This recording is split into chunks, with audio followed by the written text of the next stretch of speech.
Good morning students. Now next आ गया आता एक्सरसाइज 1.4 में हमने क्वेश्चन नंबर 12 तक कर लिया था। उसके बाद क्वेश्चन नंबर 13 आता है, कह रहा कि if the function F such that R into R. F function है वो कहाँ से कहाँ तक है, रियल से रियल तक है, और इज गिवन बाई फंक्शन कहाँ से आएगा, F of X is equal to X plus 3/2 and G be the function given by, G जो फंक्शन है वो कहाँ से कहाँ है, वो भी रियल टू रियल है, और गिवन बाई कहाँ से आएगा, 2x-3 से आएगा। ठीक है, तो कह रहे हैं find out the F of G. 2-3 part बना रखे हैं इसमें। फर्स्ट पार्ट है F of G, second part है जी ऑफ एफ, और third part is F inverse equal to G. F inverse है, एफ फंक्शन का जो इनवर्स जी फंक्शन के क्या होगा, इक्वल टू होगा, ये हमें बताना है। ठीक है, तो क्या हो जाएगा, here range of function, range of F, range of F है वो डोमेन ऑफ जी के इक्वल टू है। रेंज ऑफ एफ का मतलब क्या हो गया, फर्स्ट फंक्शन का रेंज, ये क्या है डोमेन, और ये क्या है रेंज। तो फर्स्ट फंक्शन यानी एफ फंक्शन का रेंज और जी फंक्शन के डोमेन का, जी फंक्शन का ये क्या है डोमेन है, ये हो गया एफ फंक्शन का रेंज और जी फंक्शन का डोमेन। ठीक है, इक्वल टू है। और ऐसे ही एफ फंक्शन का डोमेन, एफ फंक्शन का डोमेन और जी फंक्शन का रेंज दोनों क्या है, इक्वल हैं। यहाँ पे ये क्यों करना पड़ेगा, कंपोजिट फंक्शन डिफाइन करने के लिए मैंने डेफिनेशन बता दिया था, स्टार्टिंग वाले दिन ही बता दिया था फर्स्ट लेक्चर में, कि फर्स्ट फंक्शन का रेंज सेकंड फंक्शन के डोमेन का क्या है, सबसेट है। तो जी ऑफ एफ डिफाइन होगा सेकंड फंक्शन का डोमेन रेंज और फर्स्ट फंक्शन के डोमेन का सबसेट या इक्विवेलेंट सेट है, तो एफ ऑफ जी डिफाइन होगा। तो यहाँ पे दोनों बातें हम लिख दी हैं, range of F equal to domain of G and range of G equal to domain of F. ये सबसेट हो चाहे इक्वल टू हो तो डिफाइन हो जाए। तो therefore G of F and F of G both exist या define या कैलकुलेट कर सकते हैं इसको हम। तो now to find F of G, तो एफ ऑफ जी निकाल रहे हैं। तो एफ ऑफ जी हमने बहुत सारे क्वेश्चन किए ऐसे पहले। तो एफ ऑफ जी, तो एफ ऑफ जी किस वेरिएबल पे है, एक्स वेरिएबल पे दोनों। तो एफ ऑफ जी एक्स, और जी एक्स का वैल्यू क्या दे रखा है, जी एक्स फंक्शन क्या यहाँ पे 2x-3। ठीक है, क्या है 2x-3। तो यहाँ पे जी के फंक्शन को हमने क्या रख दिया, 2x-3 रख दिया। ठीक है, अब f के फंक्शन में x को हमें क्या सब्स्टिट्यूट करना है, 2x-3 रखना है। तो f के फंक्शन में हम x को क्या रख देंगे, 2x-3 रख देंगे यहाँ पे। तो यहाँ पे जब 2x-3 रखोगे f के फंक्शन, यहाँ पे 2x-3, तो 2x-3 प्लस में क्या है 3 और अपॉन में क्या है 2। तो 3 से 3 क्या हो गया, कैंसिल हो गया। 2x/2 आ गया, 2 से 2 क्या हो गया, कैंसिल हो गया। तो क्या आ गया, x आ गया, यानी आइडेंटिटी फंक्शन आ गया, f of x, f of g क्या आ गया, x आ गया। अब now we have to find g of f। तो g ऑफ f निकालेंगे तो इसके लिए भी हम क्या करेंगे, g of f of x, g of f of x। और f ऑफ x का वैल्यू क्या है, f ऑफ x दे रखा है x प्लस 3/2, तो g ऑफ x प्लस 3/2 आ गया। अब g के फंक्शन में हम x को क्या रख देंगे, x प्लस 3/2 रख देंगे। तो g के फंक्शन में, g का फंक्शन क्या है 2x-3 है, रियल टू रियल है, और इसमें हम x की जगह क्या सब्स्टिट्यूट कर देंगे, x प्लस 3/2, तो x plus 2 into x plus 3/2, 2 से 2 क्या हो गया कैंसिल, तो x प्लस 3 3 से 3 क्या हो गया कैंसिल, तो x आ गया। तो f of g of x क्या आ गया, x आ गया, g of f of x क्या आ गया, वो भी x आ गया। दोनों कैसे फंक्शन आ गया, आइडेंटिटी फंक्शन आ गया। आइडेंटिटी फंक्शन का डोमेन रेंज क्या होगा, सेम होगा, 1 से 1 पे, 2 से 2 पे, 3 से 3 पे। तो f इनवर्स इक्वल टू क्या होगा, g होगा, या g इनवर्स इक्वल टू क्या होगा, f। तो यस इट इज इक्वल होगा। ठीक है, ये था क्वेश्चन आपका। नेक्स्ट क्वेश्चन है, कह रहा कि f फंक्शन है z से z पे, यानी इंटीजर टू इंटीजर है, defined by f of x is equal क्या दे रखा है, 2x दे रखा है।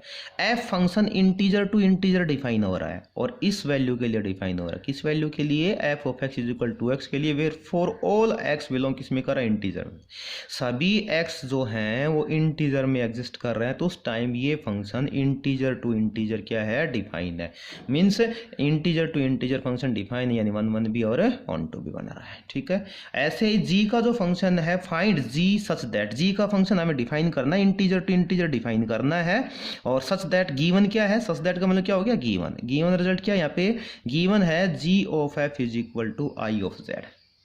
G of F equal to integer of Z, identical function of Z for क्या है, इंटीजर। तो here F G of F equal to क्या है, इंटीजर ऑफ जेड दे रखा है, आइडेंटिकल फंक्शन ऑफ जेड दे रखे विच इज गिवन है। तो G of F of X पे क्या हो जाएगा, I of Z of X हो जाएगा। किस वेरिएबल पे लेना है, ये एक्स वेरिएबल पे लेना है, तो G of F of X क्या हो जाए, आई ऑफ जेड हो जाए। तो और यहाँ पे एफ ऑफ एक्स का वैल्यू गिवन क्या है, एफ ऑफ एक्स जी, इसको हम क्या लिख सकते हैं, इसको हम लिख सकते हैं जी ऑफ, तो जी ऑफ है तो ये क्या हो जाएगा, जी ऑफ एफ ऑफ एक्स, और इक्वल टू क्या हो गया, एक्स हो गया, identity of Z, identical function of Z, Z x पे देखेंगे तो क्या आएगा, वो एक्स ही आएगा, 1 से 1 2 से 2, तो उसको हम क्या लिख सकते हैं, एक्स लिख सकते हैं, for all X belongs in integer, ये इंटीजर है जेड है, ठीक है। तो therefore G of F of X, और F of X here given कितना है, 2x, ठीक है, क्या गिवन है 2x, तो इक्वल टू क्या हो गया, ये x हो गया। तो इसके लिए g का फंक्शन डिफाइन हो रहा है, और इंटीजर टू इंटीजर डिफाइन कर लेट कर लिया हमने कि f ऑफ जो x फंक्शन है वो किसके इक्वल टू है, y के इक्वल टू है, और f of x equal to y, यानी f ऑफ x दे क्या रखा है, 2x दे रखा है, तो 2x इज इक्वल टू क्या हो गया, y हो गया, तो x इज इक्वल टू क्या आ गया, y/2 आ गया, और y/2 y belongs in all integer, तो उस टाइम ये फंक्शन क्या होगा, डिफाइन होगा। तो देयरफॉर g का जो फंक्शन इंटीजर टू इंटीजर क्या हो जाएगा, इंटीजर टू इंटीजर हो जाएगा, सच दैट गिवन था g of x is equal to x/2, क्योंकि x का वैल्यू क्या था, y/2, तो g of y is equal to क्या होगा, y/2, तो g of x is equal to क्या हो जाएगा, x/2 हो जाएगा। फॉर इंटीजर वैल्यू के लिए यह फंक्शन क्या हो जाएगा, डिफाइन हो जाएगा। तो इस प्रकार आप बहुत सारे क्वेश्चन कर सकते हैं। इसी क्वेश्चन का सेकंड पार्ट और दे रखा है, बुक से देखेंगे, f such that z into Z, और फंक्शन जो दिया है वो कहाँ पे दे रखा है, फंक्शन का जो वैल्यू है वो गिवन है, किस पे गिवन है, f of x is equal to, function दे रखा है, वो दे रखा है भाई आपका f ऑफ x, जो फंक्शन दिया है वो गिवन है x+1, f ऑफ x जो फंक्शन है वो गिवन है x+1, और g का फंक्शन डिफाइन करना है, और किस पे डिफाइन करना है, इंटीजर टू इंटीजर डिफाइन करना है, और g of f equal to क्या दे रखा है, i ऑफ z दे। तो सेम क्वेश्चन है, इसमें क्या आ रहा था, 2x आ रहा था, इससे पहले वाले में क्या था 2x, इसमें क्या आ गया, f ऑफ x क्या आ गया, x+1 आ गया।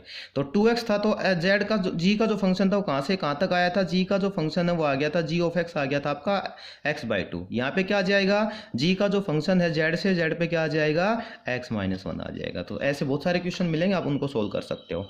ऐसे ही अभी इस एक्सरसाइज का लास्ट क्वेश्चन लिया मैंने, कह रहा कि if f of x function दे रखा है e⁻x and g of x function दे रखा है log ऑफ x, और वेयर x ग्रेटर देन क्या दे रखे है, 0 दे रखे है। तो कह रहा है find f of g of f and is domain g of f equal to domain f of g, ये भी चेक करना है। यानी एक एक्सपोनेंशियल फंक्शन दिया है, एक लॉगरिथम फंक्शन दिया है। एक्सपोनेंशियल फंक्शन लॉगरिथम फंक्शन से कंपोजिशन फंक्शन निकालना है, आपको f ऑफ g निकालना है, कंपोजिशन फंक्शन आपको g ऑफ f निकालना है, और फिर कंपोजिशन फंक्शन आपने f ऑफ g निकाला और g ऑफ f निकाला, उसका हमें डोमेन चेक करना है कि दोनों का डोमेन इक्वल है कि नहीं है, यस और नो में जवाब देना इसका हमें। तो आइए सॉल्यूशन करते हैं इसका हम। f ऑफ x फंक्शन है वो क्या है, एक्सपोनेंशियल फंक्शन है, e⁻x है, और g ऑफ x फंक्शन है वो कैसा फंक्शन, लॉगरिथम फंक्शन है, वेयर x ग्रेटर देन क्या है, 0 है। तो सबसे पहले तो हमें इनका ये पता करना है कि इन फंक्शंस के डोमेन और रेंज क्या है, जो हमने 11th क्लास में किया है। तो एक्सपोनेंशियल फंक्शन है, उसका डोमेन क्या होता है, ऑलवेज रियल वैल्यू होता है, क्योंकि आप इसमें कोई भी रियल क्वांटिटी रख सकते हो। तो डोमेन तो क्या हो गया, डोमेन ऑफ फंक्शन क्या हो गया, f ऑफ x क्या हो गया, ऑल रियल क्वांटिटी हो गया। रेंज ऑफ f क्या हो जाएगी, यदि आप इसमें कोई भी रियल क्वांटिटी रखो तो वैल्यू आपका ऑलवेज 0 से मोर आएगा, ठीक है, नेगेटिव क्वांटिटी नहीं आएगा, क्योंकि e की वैल्यू 0 क्या होता है, 1 होता है, तो वो क्वांटिटी क्या आएगा, 0 से मोर आएगा। तो रेंज ऑफ f क्या आ गया आपका, 0 से इन्फिनिटी आ गया, और डोमेन ऑफ f क्या आ गया आपका, ऑल रियल वैल्यू आ गया, ठीक है, ये 11th क्लास में आ चुका है। और लॉगरिथम फंक्शन है, उसका डोमेन क्या हो जाएगा, 0 से इन्फिनिटी हो जाएगा। 0 से इन्फिनिटी क्या हो जाएगा, x का वैल्यू 0 से मोर देन दे रखा है, तो 0 से इन्फिनिटी हो जाएगा। लॉग की वैल्यू में आप x को 0 से मोर वैल्यू रखोगे तो ऑलवेज क्या आएगा, रियल क्वांटिटी आएगा। तो रेंज ऑफ फंक्शन, यानी फंक्शन अपने आप में क्या है, मशीन है, इनपुट और आउटपुट है। तो आप सब्स्टिट्यूट क्या कर रहे हैं, यानी अपनी तरफ से रख रहे हैं वो क्या, इंडिपेंडेंट वेरिएबल, और जो आउटपुट निकल रहा है वो अपने आप में क्या, रेंज है। तो इनपुट और आउटपुट पे डिपेंड कर रहा है, तो इनपुट आपका क्या हो गया, 0 से इन्फिनिटी हो गया, तो आउटपुट क्या है आपका, ऑल रियल क्वांटिटी आ रहा है। तो देयरफॉर डोमेन ऑफ जी क्या हो गया आपका 0 to इन्फिनिटी, तो रेंज ऑफ जी क्या हो जाएगा आपका ऑल रियल क्वांटिटी हो जाएगा। तो यहाँ से अपना रिजल्ट डिफाइन करने के लिए F of G of F define करने के लिए डेफिनेशन क्या बता रखा है मैंने ये बता रखा है फर्स्ट फंक्शन का रेंज मीन्स एफ फंक्शन का रेंज और जी फंक्शन के डोमेन का क्या होना चाहिए सबसेट और इक्विवेलेंट सेट होना चाहिए, तभी आपका जी ऑफ एफ डिफाइन होगा। और ऐसे जी ऑफ एफ और एफ ऑफ जी निकालने के लिए देखो यहाँ पे देखिए range of G equal to क्या domain of F, range of G function का रेंज क्या है ऑल रियल क्वांटिटी और एफ फंक्शन का डोमेन क्या है ऑल रियल क्वांटिटी, तो दोनों क्या हो गए इक्वल हो गए। ऐसे ही सिमिलरली एफ फंक्शन का रेंज और जी फंक्शन का डोमेन दोनों क्या है 0 to इन्फिनिटी, तो दोनों क्या हो गए इक्वल हो गए। तो देयरफॉर वी नो दैट या by definition F of G and G of F both exist, mean दोनों की वैल्यू क्या होगी डिफाइन होगी। यदि इसमें कंट्राडिक्शन आ जाता कि ये रेंज इसका सबसेट नहीं होता ये रेंज इसका सबसेट नहीं होता, तो F of G of F आपका डिफाइन नहीं होता। तो यहाँ डिफाइन करने के लिए ये रिजल्ट देखना ही बहुत जरूरी है। अब हम इसको सोल्व करते हैं, तो एफ ऑफ जी निकालते हैं। एफ ऑफ जी आपने निकाल लिया, मेन काम ये था डोमेन रेंज का चेक करना। तो एफ ऑफ जी कैसे आ जाएगा F of G of X, और जी ऑफ एक्स का वैल्यू क्या दे रखा है लॉगरिथम ऑफ एक्स दे रखा है, लॉग ऑफ एक्स दे रखा है, तो एफ ऑफ लॉग एक्स हो गया। और एफ के फंक्शन में अब हम एक्स वेरिएबल को क्या रख देंगे लॉग एक्स रख देंगे, तो E raise to power log X, तो E raise to power log X, तो ये प्रॉपर्टी होता है आपका E raise to power F of X, E raise to power log F of X, तो ये आ जाएगा आपका एफ ऑफ एक्स आ जाएगा, इससे log कैंसिल हो जाएगा। ठीक है, तो क्या आ जाएगा एफ ऑफ एक्स आ जाएगा, यानी E raise to power log X, तो इससे log कैंसिल की फॉर्म में जाएगा, तो क्या आ जाएगा ये आपका एक्स आ जाएगा। Similarly we have to find G of F, तो जी ऑफ एफ आप डिफाइन करोगे तो G of F of X और G of F of X निकल, एफ ऑफ एक्स आपके पास दे रखा है, एफ ऑफ एक्स क्या फंक्शन दे रखा था ई की पावर एक्स दे रखा था, तो जी ऑफ ई की पावर एक्स। और अब जी के फंक्शन में हम एक्स वेरिएबल को किस में लिख देंगे ई की पावर एक्स में लिख देंगे, और जी के फंक्शन में एक्स वेरिएबल ई की पावर एक्स लिखें, लॉग ई ऑफ एक्स आ गया, लॉग ई ऑफ एक्स, तो ये लॉग का प्रॉपर्टी है log A raise to power M equal to क्या होता है एम लॉग ए, ये फिजिक्स में भी आया आपका ये रिजल्ट, तो एम लॉग ए, तो यहाँ पे क्या हो जाएगा log E raise to power X, तो क्या हो जाएगा एक्स लॉग ई का वैल्यू नेचुरल लॉग है, नेचुरल लॉग का वैल्यू क्या होता है 1 होता है, तो एक्स इंटू 1 क्या आ जाएगा एक्स आ जाएगा। तो यहाँ पे देखिए आप एफ ऑफ जी आपका क्या डिफाइन हो गया एक्स आ गया, जी ऑफ एफ भी आपका क्या आ गया एक्स आ गया। क्लियर है। अब हमें क्या कह रहा है कि हेंस एफ ऑफ जी और जी ऑफ एफ का डोमेन वो चेक करना है कि दोनों का डोमेन इक्वल है कि नहीं है। तो आइए इस ग्राफ से हम देखते हैं, ये स्केच बना रखा है एफ फंक्शन जी फंक्शन, तो एफ फंक्शन का डोमेन क्या था ऑल रियल, जी फंक्शन का रेंज क्या है ऑल रियल, और जी फंक्शन का डोमेन क्या है 0 to इन्फिनिटी है, जी फंक्शन का जो डोमेन है वो क्या है 0 to इन्फिनिटी। तो जी ऑफ एफ डिफाइन करने के लिए इस पे जाना चाहिए, जी ऑफ एफ का कैसे डिफाइन होगा, जी ऑफ एफ होगा ए टू सी, मानो ये ए सेट था, ये मैंने इस फिगर में बताया था स्टार्टिंग वाले दिन ए बी सी से, तो ए से सी पे जाएगा तो रियल टू रियल हो गया, तो जी ऑफ एफ क्या हो गया डिफाइन हो गया। जी ऑफ एफ फंक्शन का ये जो फर्स्ट सेट है ए सेट है वो क्या हो गया डोमेन, और सी सेट है वो क्या हो गया रेंज। तो जी ऑफ एफ फंक्शन का डोमेन क्या आ गया ऑल रियल आ गया, ठीक क्या आ गया ऑल रियल आ गया। अब इसको हम चेंज करते हैं, एफ ऑफ जी निकालते हैं, तो जी था वो एफ हो जाएगा, एफ था वो क्या हो जाएगा जी हो जाएगा, तो जी है वो एफ हो गया, एफ वो जी हो गया, तो डोमेन और रेंज चेंज हो गया आपका। जी फंक्शन का जो डोमेन है वो क्या है 0 से इन्फिनिटी, और रेंज है वो क्या है ऑल रियल, और एफ फंक्शन का जो रेंज है वो क्या है 0 to इन्फिनिटी है, तो therefore F of G define करोगे, तो एफ ऑफ जी डिफाइन करो तो क्या हो जाएगा 0 to इन्फिनिटी से 0 to इन्फिनिटी हो जाएगा, यानी जी एफ ऑफ जी फंक्शन का डोमेन क्या बन रहा है 0 to इन्फिनिटी, और जी ऑफ एफ फंक्शन का डोमेन क्या बन रहा है ऑल रियल। तो यहाँ देखिए ये तो क्या है ऑल रियल, और ये क्या है 0 to इन्फिनिटी, यहाँ पे लिख रखा है हमने, ये लिख रखा है domain of F of G क्या है 0 to infinity, domain of G of F क्या है ऑल रियल। तो हम देखेंगे कि 0 to इन्फिनिटी तो ऑल रियल से का क्या है सबसेट है, इक्विवेलेंट सेट है नहीं है, तो therefore we say that it is clearly that domain of G of F not equal to domain of F of G. तो therefore we say that F function है वो E raise to power X, और G function है log X है where X greater than 0, तो उस time आपका F of G of F बहुत डिफाइन होगा, but domain of G of F not equal to domain of F of G. ठीक है, ओके।